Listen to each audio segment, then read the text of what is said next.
धपाधप पाय आपटत, आपण पाय आपटत जातो ना घरी, धपाधप पाय आपटत एक लेकरू घरी आलं, वस्तूंची फेकाफेकी करत घरामध्ये गेलं.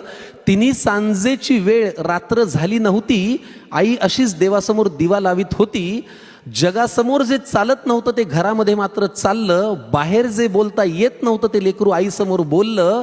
म्हणाला, खोटारडी आहेस तू आई, खोट्या मार्गावर चाललीस, आजपर्यंत माझ्याशी तू खोटंच बोललीस.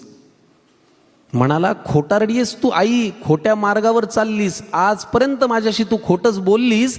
आशीर्वाद देताना काय म्हणतेस की माझं काहीच अडणार नाही आणि माझ्या बाबतीत कधीच काही वाईट मुळी घडणार नाही. आईपासून काय लपतंय तिच्या लक्षात आलं. तिने बाळाला घोटभर पाणी प्यायला दिलं. हुंदक्यांमधून वाट काढत पाणी पोटात गेलं. आई म्हणाली, आता सांग तुला काय झालं. तो म्हणाला, आता हा अनुभव आपल्याला सतत येतो. तो म्हणाला, लोक आई विचित्र झालेत फार, सतत सगळे माझ्यावरती खाऊन असतात खार.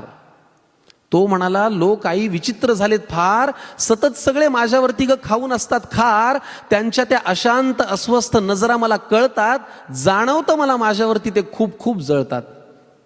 बरं, माझ्याविषयी माझ्याच माघारी बोलतात लोकांजवळ, मी पुढे जातोय ना माझा माझा, का पोटात यांच्या कळ.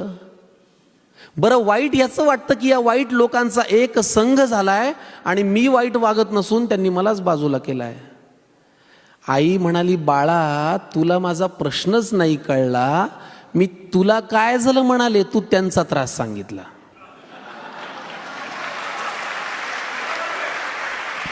आई म्हणाली, बाळा तुला माझा प्रश्नच नाही कळला, मी तुला काय झालं म्हणाले, तू त्यांचा त्रास सांगितला. सोडून दे ना तुझ्यावरती ते रुसतायत का हसतायत, कारण तुला पूर्ण करायची स्वप्नही तुझ्याच डोळ्यांना दिसतायत. त्यामुळे घराघरात हा देण्यासारखा सल्ला आहे की तुझ्या अपयशाची लोक पाहतायत ती सगळी स्वप्ने खोटी कर. तुझ्या अपयशाची जी लोक पाहतायत ती सगळी स्वप्ने खोटी कर. दुसऱ्यांची रेघ पुसण्यापेक्षा तू स्वतःची मोठी कर.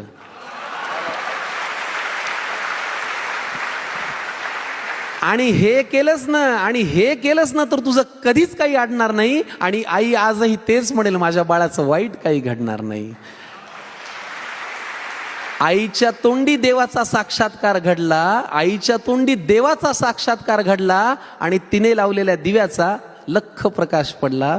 तिने लावलेल्या दिव्याचा लख प्रकाश पडला.